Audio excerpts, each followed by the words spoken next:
Pada tahun 1995 di salah satu daerah di wilayah Jawa Tengah.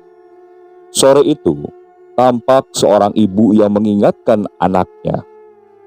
"Ya mbok kirim besok saja tole," kata seorang ibu yang melihat anaknya sedang menalikan 3 ekor kambing di atas mobil baknya. Ia adalah Jono, pemuda lajang berumur 25 tahun yang memang berprofesi sebagai peternak kambing. "Alah tanggung bu, biar cepat selesai. Lagian orangnya juga minta dikirim hari ini bu," jawab Jono seraya menaikkan beberapa ikat rumput.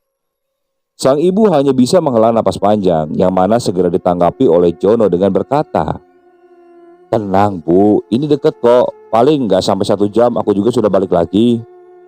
Setelah semuanya selesai, Jono pun masuk ke dalam rumah dan beristirahat sejenak sembari menghabiskan sebatang rokok dan sisa kopinya.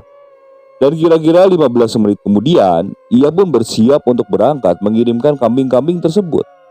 Ia berpamitan kepada ibunya lagi, yang lagi-lagi ibunya mengingatkan Jono.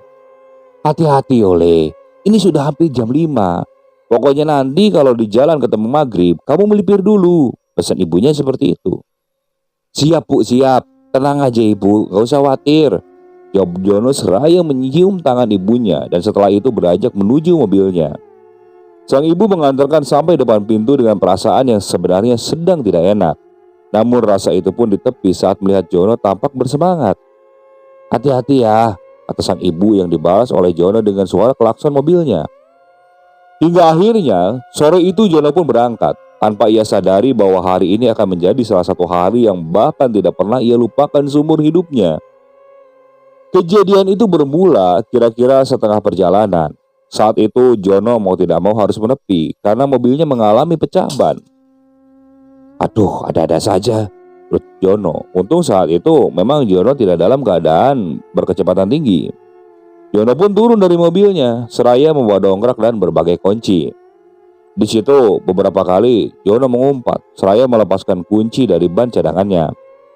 Dengan sedikit terburu-buru, ia pun mulai mengganti ban mobilnya bersamaan dengan matahari yang mulai merendah. Ia pun sepertinya baru sadar kalau dirinya ini berada di Pakopen. Pakopen itu adalah julukan untuk jalan aspal yang membelah perkebunan kopi tersebut. Sekejap sempat tersirat dalam benaknya yang sedikit menyesal kenapa tadi ia tidak menuruti saran dari ibunya. Namun apapun sudah terlanjur, ya sudah dia melanjutkan saja. Langit pun mulai menggelap, tersusul oleh suara jangkrik yang mulai berseru sebagai tanda bahwa petang ini sudah hampir datang. Kambing-kambing yang semula diam tiba-tiba saling menggemik, membuat Jono mulai menoleh ke kiri, ke kanan. Dia merasa tidak nyaman. Dia merasa seperti ada yang mengawasinya. Hingga akhirnya roda pun terpasang. Jono segera melanjutkan perjalanannya. Ia pun nampak sedikit menginjak gasnya agar segera keluar dari jalan Pakopen itu. Hingga akhirnya tak lama kemudian ia pun merasa sedikit tenang setelah melihat satu cahaya terang dari lampu jalan setelah dia keluar dari jalan kebun kopi tersebut. Kali ini langit sudah benar-benar gelap dan Jono pun kembali mengurangi lajunya. Di titik ini sebenarnya Jono sudah merasa sedikit janggal. Pasalnya dari tadi dia sama sekali tidak berpapasan dengan satu kendaraan pun, baik yang menggunakan motor ataupun mobil.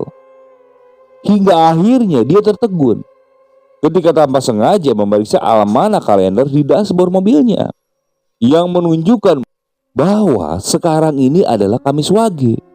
Itu berarti bahwa besok adalah Jumat Kliwon. "Walah, pantesan sekarang malam Jumat Kliwon toh," kata Jono yang menjadikan hal itu sebagai alasan mengapa jalan yang ia lewati terlampau sepi. Tapi anggapan itu segera patah ketika Jono mendapati seorang tukang beca yang terlihat mungkin kurang lebih sekitar 40 meteran di depannya. "Itu tukang beca berani sekali," kata Jono melihat tukang beca tersebut. Mendapati itu, Jono pun mendekati tukang beca tersebut, mengekor dan berjalan pelan di belakangnya. Dia bermaksud untuk membantu menerangi jalan tukang beca itu. Tapi baru beberapa saat ia berada di belakangnya, tukang beca itu tiba-tiba menoleh dan mengisyaratkan dengan lambaian tangannya meminta Jono agar mendahulinya saja. "Loh, bagaimana sih? Jalannya juga gelap gini," batin Jono menerima isyarat dari tukang beca tersebut. Sampean itu aneh pak, batin Jono sambil menyalipnya dengan pelan. Jono pun akhirnya mendahului beca itu. Tapi apalagi yang ia dapati, sungguh-sungguh tak pernah dia sangka. Jono yang saat itu refleks memandangi tukang beca itu terkejut. Saat itu dia melihat bahwa tukang beca itu benar-benar membawa seorang penumpang. Tapi yang bedanya, penumpang yang dia bawa itu bukanlah manusia, melainkan sesosok pocong. Tampak di depan itu ada sesosok pocong yang sedang duduk meringkuk di kursi penumpang. Astagfirullah, astagfirullah, teriak Jono sembari menginjak gasnya. Dengan cepat dia melajukan mobilnya sekencang mungkin. Aduh, apa tadi? Ucap Jono dalam kursi kemudinya. Jono seperti tidak percaya dengan apa yang dia lihat barusan. Tapi mau bagaimana lagi, memang dia tidak berhalusinasi. Dia pun terus melajukan mobilnya dengan kecepatan penuh. Namun setelah cukup jauh, dia pun coba menata kembali napasnya dan mengurangi laju mobilnya. Karena berbahaya menggunakan mobil dengan kecepatan seperti ini. Hingga akhirnya ketakutan itu pun benar-benar terurai ketika dia melihat ada sebuah cahaya lampu remang di sebuah warung di pinggir jalan. Tanpa ragu, dia pun memutuskan untuk menepi dan berhenti di warung tersebut. Dia pun lalu keluar dari mobil dan memesan satu kopi. Nah, si perempuan tersebut yang mendengar Jono memesan satu kopi, dia tersenyum dan memandang Jono dengan tatapan sayu. Di warung tersebut ada 3 orang, yakni si ibu pemilik warung, Jono sendiri, dan seorang pria tua yang duduk di bangku paling ujung. Matanya seperti menatap tajam ke arah Jono, sehingga Jono sendiri sungkan untuk menyapanya. Dia hanya menyapanya dengan senyum tipis, dan segera disambut oleh pria tua itu dengan anggukan sembari berkata, "Dari mana dan mau kemana kamu nak?" dengan nada yang sedikit kaku. Itu pak, dari Kebayan pak, mau ngantar kambing ke Alas Randu," jawab Jono sedikit gugup. Senyum pria tua itu seketika memekar mendengar jawaban Jono, karena ternyata dia juga warga Alas Randu. "Walah, saya juga orang sana loh mas. Memangnya kambing itu mau diantar ke tempat siapa?" ujar si bapak tua itu yang ternyata adalah warga desa Alas Randu. "Oh beneran pak, kebetulan sekali pak. Oh iya, kambing-kambing ini adalah pesanan Pak Kamto pak. Apa jenengan paham sama beliau pak?" jawab Jono dengan suasana hatinya yang sepertinya sudah mulai membaik. Dan bersamaan dengan kopi panas yang Jono pesan sudah siap di meja, mereka pun mulai berbicara hangat. Yang mana setelah beberapa saat ngobrol, tiba-tiba Pak Tua itu menawarkan diri untuk menemani Jono menuju Alas Randu. Jono tentu saja sangat berkenan dengan permintaan itu. Bahkan dia justru berterima kasih karena ada yang mau menemaninya menuju Alas Randu. "Oh iya pak, gak apa-apa, malahan kebetulan sekali pak, saya jadi ada teman," kata Jono yang sembari ditanggapi oleh Pak Tua itu dengan berkata, "Tapi masih jauh mas. Ya kalau ingin lebih dekat, bisa lewat jalan alternatif saja," kata si bapak tua itu yang kali ini disela oleh ibu pemilik warung. "Betul sekali mas. Mendingan lewat jalan alternatif saja. Selisihnya bisa 15 menit loh mas kalau panjenengan lewat jalan besar," kata si ibu-ibu pemilik warung. Jono hanya mengangguk saat itu.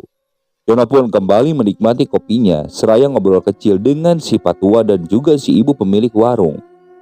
Namun Jono merasa ada sesuatu yang aneh pada Pak Tua dan si ibu pemilik warung itu. Namun hal itu sulit untuk dijelaskan, tipis. Mungkin hanya instingnya saja yang merasakan keanehan tersebut. Mungkin hanya perasaanku saja, tapi Jono menganggap rasa itu aneh. Mungkin rasa keanehan tadi atau rasa tidak nyaman ini akibat dari ketakutan melihat pocong di atas becak tadi. Hingga beberapa waktu kemudian, akhirnya kopi pun habis. "Bagaimana pak kalau kita berangkat sekarang?" kata Jono yang langsung diiyakan oleh Pak Tua itu. Hingga singkatnya, berangkatlah mereka menuju desa Randu.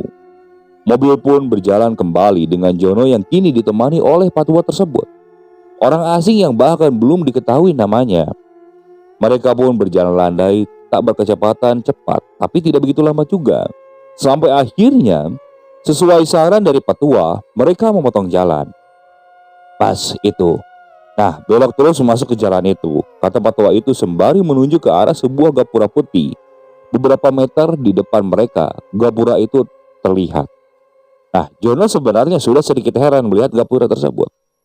Pasalnya, beberapa kali Jono lewat jalur tersebut, sepertinya dia tidak pernah melihat gapura itu. Namun, dia hanya mengikuti saja. Hingga mobil pun memasuki gapura itu, berjalan di atas jalan batu yang gelap dan sama sekali tidak ada penerangan. Mungkin hampir 1 kilometer sepanjang jalan yang Jono lihat di kanan kiri hanya ada pepohonan randu yang besar. "Apakah ini masih jauh, Pak?" tanya Jono kepada patua itu.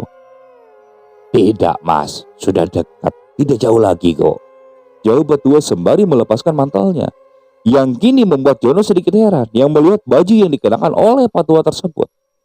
Ya kalau boleh digambarkan, patua itu memakai kemeja coklat, mirip seragam PNS. Secara tak sengaja, Jono sempat melihat pin nama dari kemeja yang patua itu kenakan. Dan pin nama itu bertuliskan nama Bondan. "Wah, jangan-jangan beliau ini orang-orang waras lagi," ucap Jono seperti itu di dalam batin. Nah, disinilah keganjilan itu dimulai. Bagaikan seorang Senayan, patua itu seakan tahu apa yang dibatinkan oleh Jono. Tiba-tiba patua itu berkata, "Tenang, Mas. Aku ini orang waras, bukan orang gila," kata patua itu sembari tersenyum ke arah Jono. Jono pun terkejut. Apa mungkin dia bisa tahu apa yang barusan dia batinkan? Kata Jono dalam hatinya. Hingga setelah itu, Jono pun menepi dengan canggung. Maaf ya, Pak," tahu Jono sembari tersenyum kecut. Yang untungnya kecanggungan itu segera dialihkan oleh temaram cahaya terang yang terlihat dari kejauhan. Jono pun kembali melajukan mobilnya. "Alah, itu sudah hampir sampai," kata patua itu sembari menunjuk ke arah depan. Jono pun merasa lega. Yang tak lama kemudian masuklah mereka di sebuah gapura yang bertuliskan Alas Randu.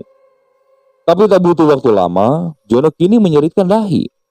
Pasalnya bukan perkampungan yang dia dapati setelah masuk gapura itu, melainkan keramaian pasar tradisional dengan penerangan obor dan lentera. Seingat Jono, desa Alas Randu itu tidak seperti ini.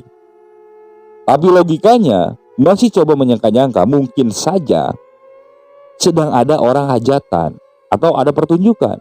Pikir Jono seperti itu. Nah, saat itu Jono hendak bertanya kepada pria tua yang ada di sebelahnya, sedang ada acara apa ini? Saat dia menoleh ke samping, di situ Jono kembali terkejut. Astagfirullah. Kenapa? Karena si lelaki tua itu kini sudah tidak ada. Bersamaan dengan itu juga, kambing-kambing yang ada di belakangnya kini mengembik panik. Jono pun melihat ke kanan dan kiri. Hingga akhirnya dia semakin menyadari kalau orang-orang yang ada di sana wujudnya tidak lazim. Suasananya memang seperti di pasar, tapi orang-orang di sana kok aneh. Jono masih menatap orang-orang di sana. Orang-orang di sana wajahnya menunduk. Namun tak berapa lama kemudian, Jono langsung merinding. Tak kala dia menyadari wajah orang yang ada di luar itu ternyata tidak seperti manusia pada umumnya. Mereka benar-benar menyeramkan. Bahkan ada mukanya yang hancur, ada mukanya yang seperti hewan, bentuknya benar-benar mengerikan. Di situ Jono mulai memejamkan mata. Dia benar-benar ketakutan. Hingga tak berapa lama, dia mendengar suara ketukan. Awalnya Jono diamkan. Namun ketukan itu berasal dari jendela yang berada di sampingnya. Jendela kaca tersebut diketuk-ketuk oleh seseorang. Jono pun mulai membuka matanya. Namun saat dia menoleh, di situ dia mulai menangis dan gemetar. Bagaimana tidak? Saat dia melihat di ketukan tersebut ada suatu makhluk yang sedang mengintip ke dalam. Makhluk itu benar-benar mengerikan. Satu matanya melotot, wajahnya ini itu tidak mempunyai kulit. Terlihat daging merah, bahkan di sela-sela daging tersebut itu banyak belatungnya.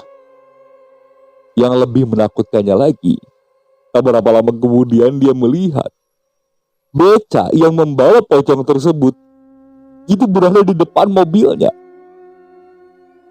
Jono hanya bisa menangis saat itu. Ternyata kengerian tak sampai di situ. Tak berapa lama kemudian, Jono merasa ada sebuah tangan dingin yang tiba-tiba menyentuh pundaknya. Jono langsung seketika merasakan jantungnya ini berhenti berdebar. Dengan sedikit panik, dia mengarahkan pandangannya secara pelan ke samping, di mana tangan itu berasal. Dan saat dia melihat ke samping, dia melihat sesosok makhluk. Pria tua dengan wajah rusak, mata yang satu ini menjuntai sampai ke pipi. Dia tersenyum. "Mas, mampir dulu ke sini." Seketika, rasa takut yang menguasai Jono benar-benar menguasai dirinya. Hingga akhirnya dia pun langsung tak sadarkan diri. Tapi semua tidak berakhir di situ. Entah berapa lama setelah itu, yang jelas Jono kembali terbangun. Namun dia tidak berada di dalam mobilnya. Ia terbangun di sebuah tempat yang asing yang sama sekali dia tidak kenali. Tepatnya di sebuah rumah yang terbuat dari bambu. Jono yang setengah bangkit dari rebahan kini menoleh ke sekitar. Tapi otaknya seperti memproses keganjilan ini. Jono juga tampak linglung dan bingung. Hingga tiba-tiba terdengarlah suara gamelan yang muncul bersamaan dengan suara riuh orang-orang yang nampak seperti sedang hiburan di sebuah tempat hajatan.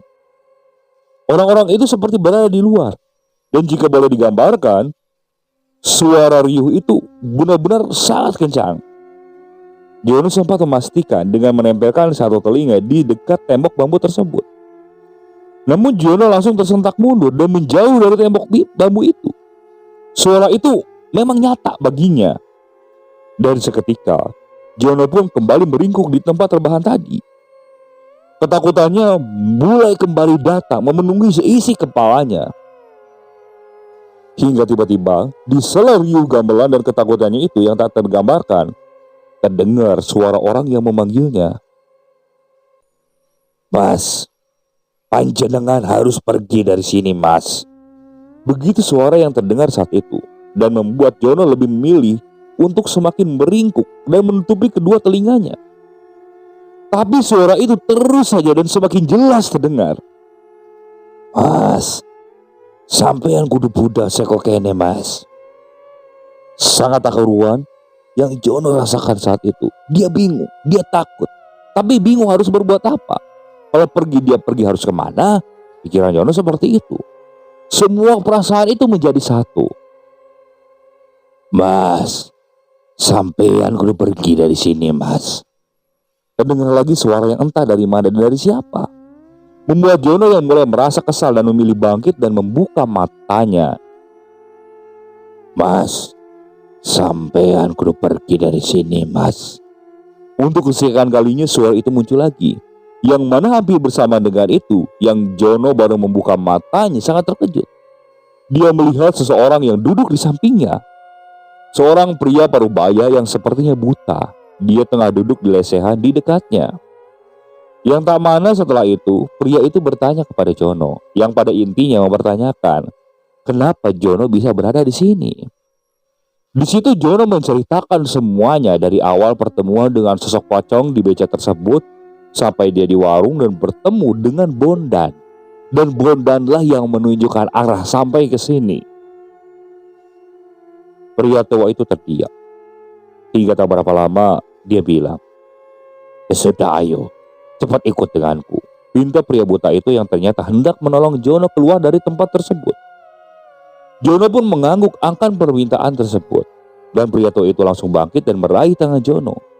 Nah, di detik inilah entah mengapa Jono kembali tak sadarkan diri. Dan singkatnya, Jono kembali terbangun dalam suasana yang berbeda, yaitu di dalam mobilnya dengan langit yang tampak sudah terang benderang. Nah, di situ Jono mulai melihat sekeliling. Dan di situ dia aneh kembali. Bagaimana tidak? Sekarang Jono menyadari kalau mobil yang sedang dia kendarai itu berada di tengah-tengah kebun yang dipenuhi oleh pohon randu. Jono segera keluar dari mobil tersebut. Nah, setelah keluar, dia memeriksa bak mobilnya. Nah, di situ ternyata satu kambing yang masih berdiri, yang mana 5 sisanya itu sudah berkelimpangan dan kaku. Dan tak berapa lama, Jono mendengar sesuatu yang berbisik di kupingnya. "Kambingmu aku tukar dengan nyawamu." Jono menoleh. Tapi ternyata dia tak ada siapa-siapa di sana. Jono kembali merinding. Nah, di situ Jono tidak bisa berbuat apa-apa. Dia kembali heran. Bagaimana tidak? Setelah dia menyadari kondisi mobilnya tersebut, itu sungguh aneh. Jadi mobilnya Jono itu terhampit oleh 4 pohon. Jono bingung untuk mengeluarkan mobilnya. Terus bagaimana mungkin juga mobil bisa masuk ke situ? Jono diam sambil ngelamun kan. Dia sedih. Kambing 4 mati, hanya 1 yang tersisa. Tapi dia juga masih ada rasa bersyukur karena bisa keluar dari situasi semalam. Dia masih bisa membayangkan bagaimana kengerian pasar yang menakutkan seperti itu. Nah, setelah dia bisa menguasai keadaan, Jono lalu bangkit. Karena tak berapa lama dia mendengar suara riuh. Suara riuh tampak orang yang sedang mengobrol. Nah, di situ dengan cepat Jono berlari ke sumber suara tersebut. Hingga tak berapa lama kemudian, Jono bertemu dengan seorang petani yang kebetulan hendak lewat ke jalur itu. Jono memanggil-manggil seorang petani itu. Petani tersebut yang berjumlah 3 orang langsung menghampiri Jono. Mendapati Jono yang wajahnya pucat sedikit ketakutan, petani itu bertanya. Hingga Jono pun menceritakan semuanya. Apa tanggapan dari petani tersebut? Mereka tampak tidak aneh dengan apa yang diceritakan Jono. Mereka bilang kepada Jono bahwa sebenarnya kejadian ini bukan pertama kalinya. Namun ketika melihat mobil Jono, mereka heran. Karena memang posisi mobil Jono itu tidak bisa dijelaskan oleh logika bagaimana mobilnya bisa masuk ke situ. Seakan menyadari kalau itu memang bukan ulah manusia, salah satu petani di sana lalu pergi ke kampung. Dia hendak meminta bantuan untuk mengeluarkan mobilnya Jono. Karena mau tidak mau, untuk mengeluarkan mobilnya Jono itu harus menebang beberapa pohon. Jono hanya menghela napas panjang.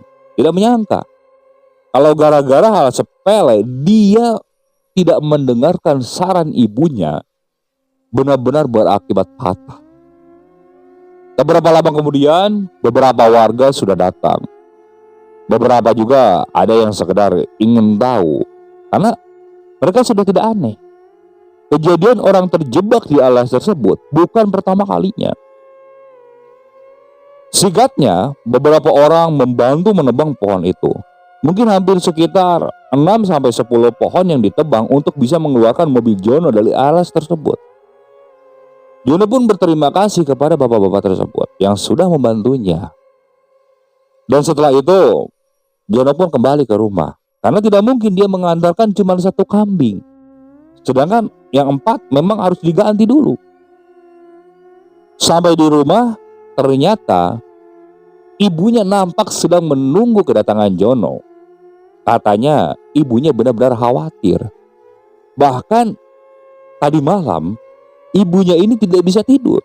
Dia terus teringat Jono. Hingga akhirnya ibunya terus berdoa untuk keselamatan Jono.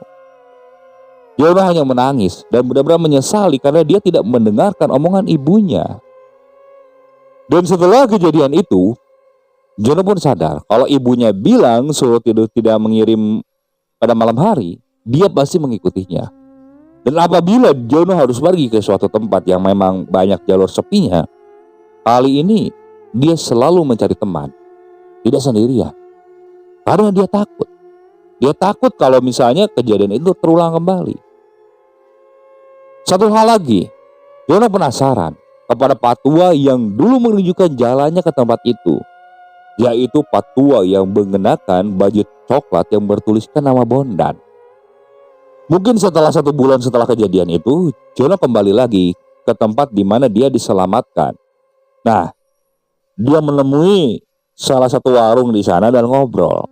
Dia coba tanya-tanya. Nah, di situ barulah dia dapat informasi kalau Bondan ternyata adalah salah satu pegawai desa. Namun Bondan itu sudah meninggal mungkin sekitar 3 tahun yang lalu. Jono terdiam dan mencerna semuanya. Mungkin memang dia sengaja dijebak oleh makhluk seperti itu untuk masuk ke pasarnya, pasar setan yang berada di Alas Randu. Oke, sekian untuk cerita kali ini. Saya mohon maaf apabila masih banyak kekurangan dalam pembawaan ceritanya. Kritik dan sarannya silakan kalian bisa cantumkan di kolom komentar. Tak lupa saya juga ucapkan terima kasih kepada narasumber yang sudah membagikan kisahnya, termasuk para pendengar yang benar-benar setia mengikuti cerita dari channel Keramat Horor ini. Semoga kalian selalu diberikan kesehatan, dilancarkan rezekinya, dan dijauhkan dari musibah. Terus ikuti cerita yang dibawakan oleh channel Keramat Horor ini. Assalamualaikum warahmatullahi wabarakatuh.